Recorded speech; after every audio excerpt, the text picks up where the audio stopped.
You know, many people with AIDS or many people that are going through the dying process are obnoxious and very demanding. And Hundreds of people come to Shanti as volunteers. The public in general is fearful of people with AIDS, and that fear is often compounded by a lack of sympathy springing from the fact that the virus has spread mainly among homosexuals and drug addicts. Most of these volunteers, however, know someone who has AIDS or someone who has died, or have themselves tested positive for the virus. They are training to help patients and their families through the emotional turmoil of the disease. It's also very difficult when you prepare yourself for your loved one to die, and then they don't die. You know, when the respirations start to slow down and you think, oh God, you know, it's going to maybe be in 48 hours, and the next day it's even worse, and you think, well, maybe it's going to happen, and then you totally give them that last amount of your energy, and then suddenly the next morning they rally, they're feeling good, and you think, oh my God, how am I going to do this for another 2 months? You know, and that's hard stuff to talk about. At these training sessions, one of the instructors is Bobby Reynolds, a native San Franciscan. His parents are dead, and his only close relative is a sister. In 1982, his doctor diagnosed him with Kaposi's sarcoma skin cancer, one of the primary diseases that strike people with AIDS. I expected that he would tell me everything was fine over the phone, when in fact he said, I'm sorry, it's positive. So I went into shock. Living with AIDS these past 4 years has been an incredible experience. I treasure the lessons that I have learned. Today, Bobby Reynolds is a rarity. The life expectancy of a person with AIDS is about 18 months. But chemotherapy successfully controlled his cancer.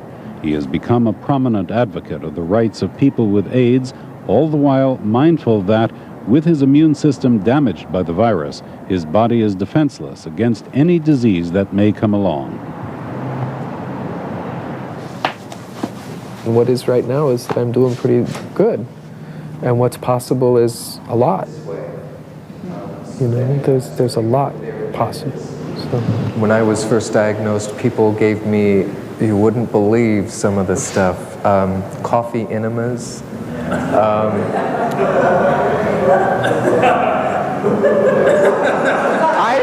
They need someone to hang their hope on. They need to have somebody to be a role model for them. And I think I have been able to do that. And so beyond dealing with your decision about how you want to be, you end up having to deal with all this other stuff that's out there. I told my brother before I got pregnant that, you know, I wasn't sure how things would be between us because I didn't want to take any chances with my kids. Every doctor I talked to said that I shouldn't have any contact with my brother because they just don't know. It was the kind of thing, well, if nobody can tell us what's going on, then, gee, you know, what are you supposed to do? Although they live just a few miles apart, Bobby and Susan have scarcely seen each other in the 2.5 years since her twin boys were born. I told him that I would try and keep in touch with him on the phone, which I did. And every week it would be like he'd get a little cooler. And we finally just more or less cut off communications. He told me that it was like I had rejected him, and he just couldn't deal with it right now. And I couldn't do much about it because I figured, hey, you know, I'm pregnant. I'm not going to get pregnant again. I can't take any chances. I don't want anything to happen to my baby. Hundreds, if not thousands, of people have heard me speak and were able to look at AIDS through different eyes. And I have touched men in support group, and I have touched their families, and I have been able to help them find some ways of dealing. And you know, she's my sister. He'd like Sue to be able to just jump and go, but with 3 kids and Rod, I can't. It's just not possible. I mean, it's family first, and unfortunately it's family too, but it's immediate family, and then it's the rest of the family. I realized that they say casual contact, you probably wouldn't get AIDS, but they can't guarantee it.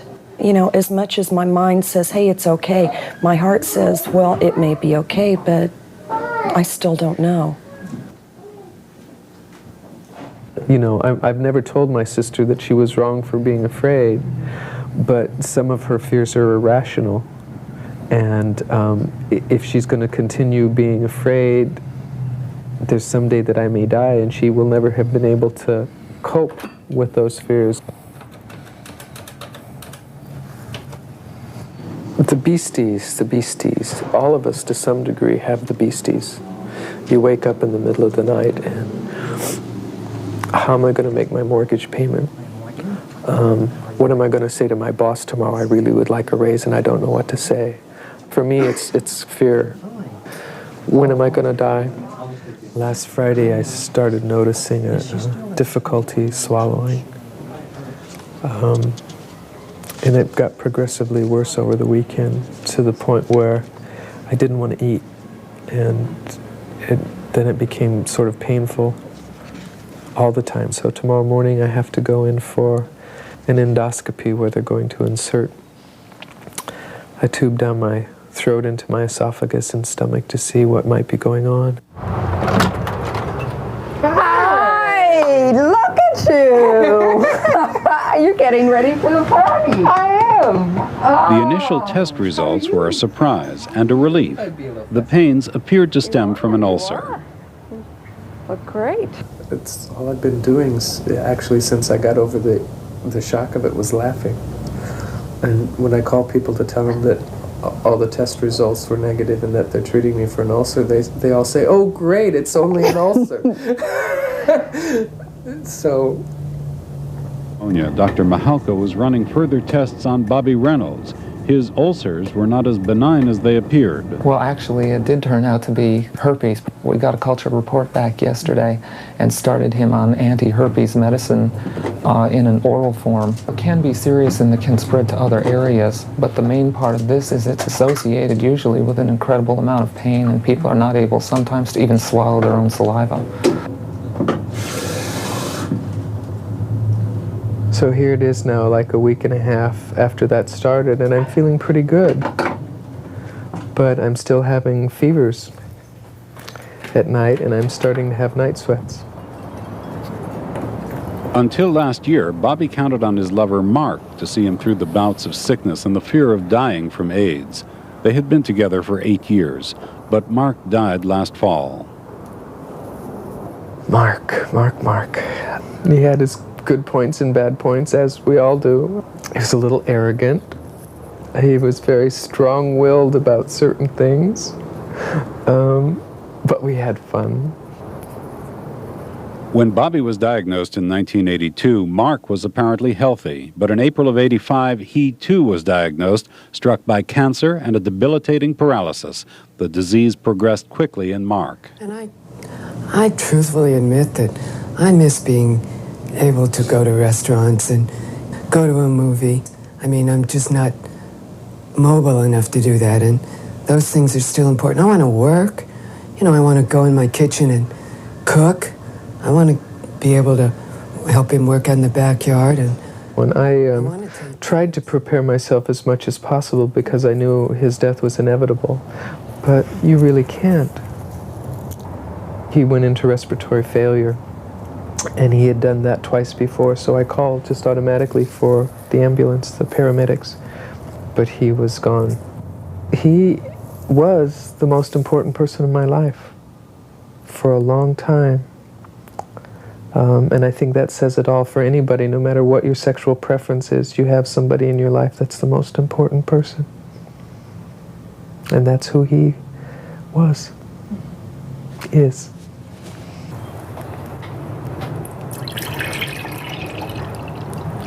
What's next? So I'll live it and I'll breathe it and I'll eat it for so long, and then I'll say, break time, you know. Let's go blow bubbles, let's go read a murder mystery, or let's just unplug the phone and forget about it. Luckily I can do that. The epidemic has become a political phenomenon. candlelight memorials in San Francisco and elsewhere have turned into rallies against discrimination. Cleve, let me get a light. I think they're going to start. AIDS is a frightening disease, but to those who have it, public opinion is frightening and threatening as well. People's fears are real, but they may not understand what my lifestyle is like, but they understand that I'm a person, that I'm hurting, so that they don't send me off to hell just because I'm a gay man or just because I have AIDS.